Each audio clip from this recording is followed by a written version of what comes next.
با درود به هم میهنان گرامی، امروز درباره همدستان خمینی میگوییم. در گفتارهای پیشین از نقش رسانه‌های همگانی، روزنامه‌ها و رادیو و تلویزیون در ایران گفتیم که چگونه خمینی را در ایران بر سر کار آوردند. در این گفتارها نشان دادیم که در داستان نویسی‌های رسمی میگویند این مردم ایران بودند که خمینی را بر سر کار آوردند و او را خواستند و به ایران دعوت کردند. دروغ محض است.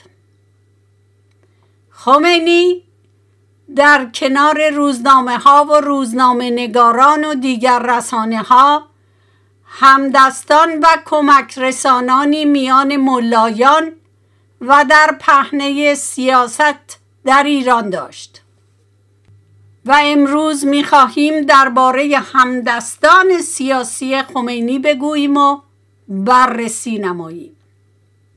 با گفتارها درباره خیانت رسانه‌ها و روزنامه نگاران در ایران، یعنی قوه چهارم حکومت، گفتیم که حکومت در 3 قوه است: قانونگذاری، مجریه، دادوری و قوه 4 رسانه‌های همگانی هستند.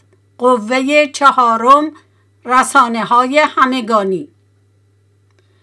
با گفتارهایی که ما داشتیم درباره خیانت رسانه‌ها و روزنامه نگاران در ایران، گفتگوهای نوینی در این باره آغاز شده است که چه نقشی رسانه‌ها در سال 2537 شاهنشاهی برابر با 1357 خورشیدی در ایران داشتند و چه نقشی امروز رسانه‌های پارسی زبان برون مرزی دارند.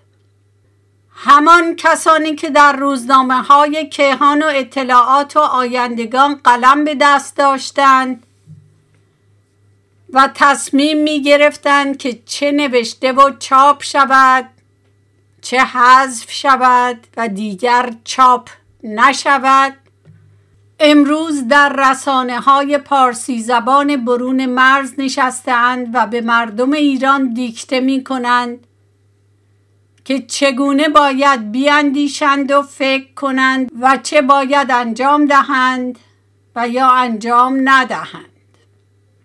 این کسان با چنگ و دندان از انقلاب شوم اسلامی که به راه انداختند پدافند می کنند و کوشش می کنند که دوباره حکومت مشروطه شاهنشاهی در ایران برقرار نشود و قانون اساسی پر افتخار مشروطه شاهنشاهی ایران در جایگاه اعتبارش ننشیند. بخشی از همدستان خمینی پس از به انجام رساندن مأموریتشان به دستور خمینی اعدام و نابود شدند. نگاهی بیاندازیم به سال 2537 شاهنشاهی که چگونه همدستان خمینی او را بر مسند قدرت نشاندند. گرانیگاه گفتگوی ما امروز جبهه ملی، نهضت آزادی و مهدی بازرگان می باشد. نهضت آزادی ایران در 27 اردیبهشت ماه 1340 خورشیدی از سوی مهدی بازرگان، یدالله صحابی، سید محمود طالقانی، محمد رحیم عطایی، عباس رادنیا، حسن نزیه، منصور عطایی، عباس سمیعی و احمد صدر حاج سیدجوادی پایه‌گذاری شد. آرمان نهضت آزادی بنابر آنچه که بازرگان باور داشت آن را مخالفت با شاه و مبارزه با استبداد و کسب آزادی‌های اساسی مبنی بر ارزش‌های اخلاقی و اسلامی و تأکید و پافشاری بر هویت ایرانی و اسلامی و اعتقادات ملی و مذهبی و پیروی از اندیشه‌های مصدق و هواداری از دموکراسی نامیدند. رهبری نهضت آزادی از سال بنیانگذاری آن، یعنی سال 1340 تا سال 1373 خورشیدی با مهدی بازرگان بود و پس از مرگ بازرگان ابراهیم یزدی رهبری نهضت آزادی را به گردن گرفت. بازرگان در 21 اردیبهشت ماه 1340 در نامه‌ای دلانگیز به محمد مصدق، بزرگ فئودال ایران، خائن به ملت و کشور ایران، راه اندازی نهضت آزادی را به آگاهی رساند و با شعار ما ایرانی هستیم، ما مسلمانیم، ما مصدقی هستیم، کار نهضت آزادی را آغاز کرد. نهضت آزادی مادر سازمان تروریستی مجاهدین خلق است. سازمان دیگری داریم، نهضت آزادی خارج از کشور، که از سوی علی شریعتی، مصطفی چمران، ابراهیم یزدی، صادق قطبزاده که هر 4 تن عضو کنفدراسیون دانشجویان ایرانی بودند و همچنین فریدون صحابی، محمد توسلی و ابوالفضل بازرگان در سال 1341 بنیاد شد. این سازمان مخوف زیر سایه سازمان مادر، یعنی نهضت آزادی، به رهبری مهدی بازرگان بود. شماری از فعالان این گروه مصطفی چمران، بهرام راستین، پرویز امین، شریفیان و صادق قطبزاده در دیماه 1342 برای آموزش نظامی با موافقت جمال عبدالناصر پرزیدنت مصر به این کشور فرستاده شدند. در مرامنامه این سازمان برای به دست آوردن پشتیبانی عبدالناصر، آرمان سازمان را کوشش برای برقراری نظام جمهوری و رژیم اقتصادی سوسیالیستی استوار بر جهانبینی خداپرستی بیان کردند. احمد صدر حاج سید جوادی و رحیم عطایی رابط تشکیلات نهضت آزادی در داخل کشور با این گروه بودند. در درازای 4 دوره آموزش چریکی تروریستی نظامی در مصر، 31 تن از اعضای نهضت آزادی خارج از کشور آموزش دیدند. در سال 1345 سازمان به ارتباط با دولت مصر پایان داد و لبنان را مرکز فعالیت‌های تروریستی خود قرار داد. پس از چندی مصطفی چمران به لبنان رفت و سازمان چریکی شیعیان یا جنبش عمل را بنیاد نهاد. انیس نقاش و بسیاری دیگر از اعضای کنفدراسیون که در سازمان‌ها و گروه‌های گوناگون تروریستی عضو بودند، زیر نظر چمران آموزش تروریستی دیدند. از سال 1350 خورشیدی نهضت آزادی خارج از کشور دیگر حالت دانشجویی نداشت و گسترش پیدا کرد. ابراهیم یزدی و قطبزاده پیوسته به لبنان می رفتند و در سر راه نیز با خمینی دیدار می کردند. پیام مجاهد ارگان نهضت آزادی خارج از کشور و انجمنهای اسلامی در آمریکا به چاپ می رسید. خوب گوش کنید، اینها را بیاموزید تا ندانید از کجا خورده اید، تا ندانید چه کسانی به شما خیانت کرده اند. نمی توانید کشور ایران را آزاد نمایید. کار میان نهضت آزادی و خمینی به دو بخش تقسیم شده بود. خویشکاری بازرگان در این بود که نهضت آزادی را به عنوان حزبی پیش ببرد که رهبری اپوزیسیون علیه شاهنشاه ایران را به دست گیرد. خمینی نیز مأموریت داشت که رهبری ملایانی که علیه شاهنشاه ایران بودند را داشته باشد. خمینی و همدستانش واژه روحانیت مبارز را در برابر روحانیونی که با دولت شاهنشاهی همکاری و هماهنگی داشتند برگزیدند. کسانی که جامعه روحانیت مبارز را بنیاد نهادند بدین قرارند: علی خامنه‌ای، مرتضی مطهری، محمد بهشتی، محمد جواد باهنر، علی اکبر رفسنجانی و مفتح. رهبری این گروه خبیث را خمینی به گردن داشت.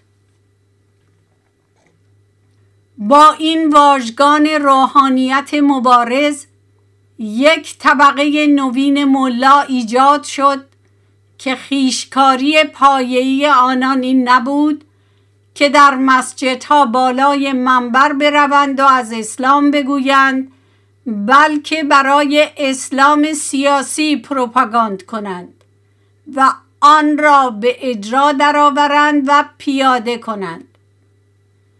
روحانیت مبارز یک طبقه نوین از ملایان بود که می‌خواستند انقلاب اسلامی راه بیاندازند که کپی از فونکسیونرهای کمونیست بود. فونکسیونرهایی که انقلاب کمونیستی پیاده می‌کردند. روحانیت مبارز آموزش دیده هایی بودند که می توانستند رهبر دینی، رهبر سیاسی، رهبر گروه تروریستی و غیره باشند. کسانی مانند تروریست هایی که می شناسیم: حسن نصرالله یا احمد یاسین.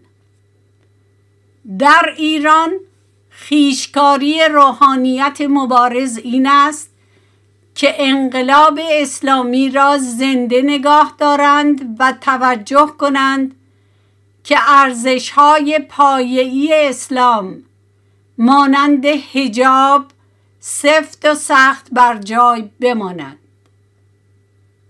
نمونه دیگر مقتدا صدر در عراق است که جیش المهدی را به راه انداخت. برنامه بازرگان و خمینی این بود که خمینی نقش شاه را بازی کند و بازرگان را به نخست وزیری منصوب نماید که دولت موقت را برگزیند. یعنی خوب گوش کنید ببینید چه کلاهی سر شما گذاشتن، چه تئاتری بازی شده.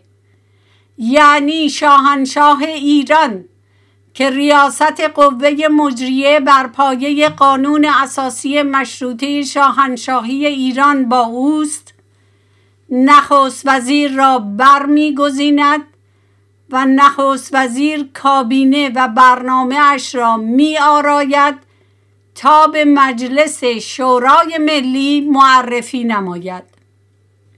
این بار خمینی نقش شاه را بازی می کند بازرگان را به نخست وزیری دولت موقت منصوب می کند. از این توطئه سردبیران روزنامه ها کمپینی راه انداختند که شاه باید برود. دوم، خمینی باید از آیت الله به چنان مقامی ارتقا یابد که همه باور دارند که اوست که باید دولت را تعیین کند. روزنامه نگاران خائن به ملت و کشور ایران از یک ملا حضرت آیت الله العظمی خمینی رهبر شیعیان جهان و امام ساختند و از شاهنشاه آریامهر کسی ساختند که حکومت را ول کرده است و از کشور بیرون می رود. آرنگ ها در خیابان ها به مرگ بر شاه و باید برود دگرگون شد. با روی کار آمدن دولت ژنرال اصحاری، روزنامه ها و رادیو تلویزیون اعتصاب کردند و کارزار علیه شاهنشاه ایران و حکومت مشروطه شاهنشاهی و صحنه سازی برای خمینی به عنوان رهبر نوین کشور را به رادیو BBC، رادیو مسکو، دویچه وله و دیگر روزنامه ها و تلویزیون های خارجی سپردند.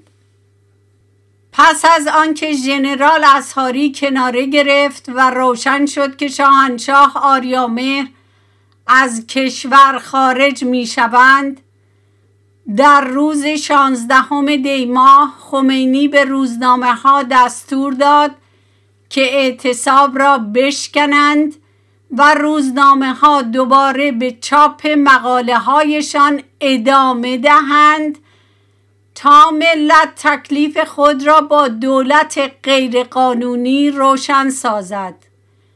گوش کن مزدور، با تو هم. ببینید چه کرده اید با آن کشور و آن ملت. به دادگاه ملت ایران شما را می سپاریم. در روز 16 دی ماه شاپور بختیار هموند جبهه ملی کابینه خود را به پیشگاه شاهنشاه آریامهر معرفی کرد. در روز 26 دی ماه روز عزای ملی ایرانیان، شاپور بختیار از مجلس شورای ملی رأی اعتماد گرفت و شاهنشاه آریامهر در فرودگاه مهرآباد برگه تاییدیه نخست وزیر را توشیح فرمودند. دولت شاپور بختیار آخرین دولت قانونی ایران بر پایه قانون اساسی مشروطه شاهنشاهی بود. بیدرنگ خمینی به دولت بختیار یورش برد و گفت که توطئه خطرناکی در راه است تا حکومت را حفظ و به قدرت شیطانی رسانده به غارتگری نفتخواران و سلطه اجانب ادامه دهند. روزنامه های کیهان و اطلاعات و آیندگان و رسانه های همگانی غربی همه توجه خود را روی خمینی متمرکز ساختند.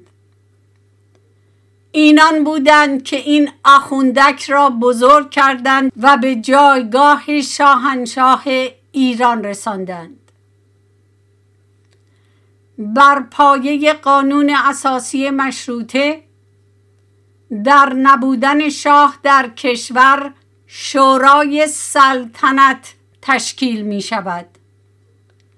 با معرفی شورای سلطنت، خمینی نیز در روز 23 دی ماه شورای انقلاب اسلامی را تشکیل داد. موازی سازی و کپی کردن خمینی و خمینیچیان و روزنامه نگاران را می‌بینیم. خمینی درون کشور نیست. خمینی شورای انقلاب اسلامی را اعلام می کند. توف بروی تو مزدور، او روزنامه نگار، او عالی جناب. شورای انقلاب اسلامی باید وظایف شورای سلطنت را به گردن بگیرد تا خمینی وارد ایران شود. بختیار با شورای اسلامی به گفتگو نشست و قرار شد که بختیار به پاریس برود با شرط اینکه از نخست وزیری کناره‌گیری کند. آنگاه خمینی بختیار را به نخست وزیری برمی‌گزیند. همین کار را قرار شد که شهردار تهران انجام دهد تا خدمات شهری به نام خمینی انجام یابد. فهمیدید چه شد؟ ای وای، ای وای بر آنچه که بر کشور و ملت ما گذشت. خمینی در روز 12 بهمن ماه وارد تهران شد و روز پسین گفت که دولت را به زودی معرفی خواهم کرد. در روز 17 بهمن ماه برنامه دولت بازرگان و نامهای وزیران بازرگان و هموندان شورای انقلاب در روزنامه ها اعلام شد. بختیار نیز از سوی دیگر فعال ماند و لایحه های محاکمه وزیران پیشین و انحلال ساواک را به مجلس برد. در اینجا می باید این پرسش را کرد: این ملا که بود که نخست وزیر برگزیند؟ آقایون روزنامه نگار، وزیران را برگزیند، شورای انقلاب اسلامی راه بیاندازد و عربده بکشد که دولت برگزیده شاهنشاه ایران غیر قانونی است، مجلس شورای ملی غیر قانونی است. در این زمان یادآور می شویم که ایران یک قانون اساسی معتبر داشت، یک دولت قانونی داشت و شاهنشاهی داشت که سفر کرده بود و شورای سلطنت را نامیده بود. خمینی در این میان چه کسی بود؟ دوباره ما به همان جا می رسیم که خمینی را روزنامه نگاران خائن به کشور و ملت ایران امام و برحق ساختند که همه این تصمیم ها را بگیرد. در اینجا بیایید انقلاب فرانسه را با به اصطلاح انقلاب اسلامی مقایسه کنیم. در سال 1789 میلادی پارلمان فرانسه بنیاد نهاده شد به عنوان نماینده ملت فرانسه. در کشور ایران مجلس شورای ملی نماینده ملت ایران وجود داشت و همه نمایندگان قانونی از سوی ملت برگزیده شده بودند. در روز 14 جولای 1789 مردم به زندان باستی حمله ور شدند. در تهران تروریست های چپ و راست از زندان به نام قهرمانان آزاد شده بودند. در 26 اوت 1789 پارلمان فرانسه اعلامیه حقوق انسانی و شهروندی را تصویب کرد. در ایران خمینی از لغو کردن حقوق انسانی و شهروندی ملت ایران گفت و عربده کشید که تجربه مشروطه نباید تکرار شود. در 3 سپتامبر 1789 پارلمان فرانسه نخستین قانون اساسی فرانسه را تصویب نمود که با آن کشور فرانسه یک کانستیتیوشنال مانارکی شد. ایران یک کانستیتیوشنال مانارکی داشت که در روز 22 بهمن ماه یک آخوندک هندی قانون اساسی مشروطه شاهنشاهی ایران را از میان برداشت و روزنامه‌های کیهان و اطلاعات نوشتند پس از 57 سال ظلم رژیم متلاشی شد. اگر ما آغاز این دو انقلاب را با یکدیگر مقایسه کنیم می‌بینیم که به اصطلاح انقلاب اسلامی یک شوی رسانه‌ای، یک مدیا ایونت، یک سایدو ایونت، یک شو بود. این یک شوی رسانه‌ای، یک رخداد صحنه سازی شده بود که تنها هدفش تبلیغ برای خمینی بود. گام نخست این حکومت اسلامی که روزنامه نگاران ماه‌ها خود را برای آن تکه پاره کردند، تیرباران بزرگان کشوری و لشکری ایران بود. ژنرال نصیری، تیمسار خسروداد، تیمسار رحیمی و تیمسار ناجی بیدرنگ اعدام شدند و تا به امروز اعدام و تیرباران ملت ایران ادامه دارد. این انقلابیون و روزنامه نگاران در ایران خلافت اسلامی به راه انداختند و آن را جمهوری اسلامی نامیدند. همه قدرت‌ها در دست یک نفر است و آن رهبر است.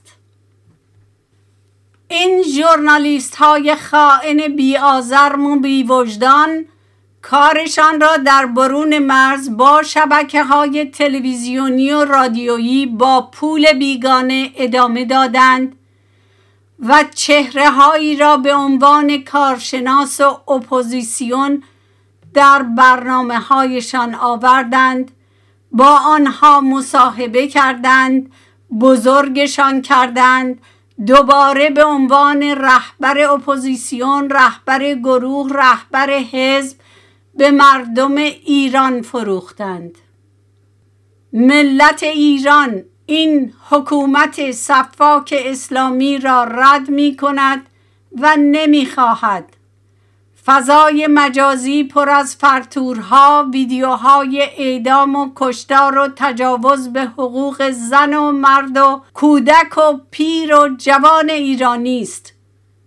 فرتورها و ویدیوهای زخمی کردن ملت ایران، خراب کردن خانه هایشان، نابود کردن جای درآمدشان، حتی به دست فروش کنار خیابان نیز رحم نمی کنند. این فیلم ها و ویدیوها وجود دارد. برای ژورنالیست ها و رسانه های پارسی زبان برون مرز اگر بخواهند هزاران تن فیلم و ویدیو، نوشتار و سند وجود دارد که می توانند از وضعیت هولناک مردم ایران درون مرز و جنایات رژیم و پاسداران و بسیج و نیروهای وارداتی به ایران گزارش دهند. به جای اینکه از واقعیت‌ها بگویند، ایرانیان و جهانیان را آگاه کنند، بحث و گفتگو درباره قانون اساسی جمهوری اسلامی راه می‌اندازند یا بحث می‌کنند جمهوری یعنی دموکراسی، مشروطه اسلامی است و با هزاران یاوه بی سر و ته برنامه هایشان را پر می کنند و ملت ایران را مانند سال 57 مغزشویی می کنند. پایان دهید به این جنون رسانه‌ای پایان دهید به این پیرهای خائن به ملت و کشور ایران. فلان دکتر، فلان استاد عالی جناب، متخصص، کارشناس قانون اساسی، میکروفون ها را از اینها بگیرید، از پای این تلویزیون های بیگانه بلند شوید. همه اینها همان دروغ بزرگ رسانه‌ای هستند برای اینکه ملت ایران در تاریکی و بدبختی بمانند. جاوید شاه، پاینده ایران. برقرار قانون اساسی مشروطه شاهنشاهی ایران و در اهتزاز پرچم زیبای سرنگ شیر و خورشید نشان و تاجدار ایران.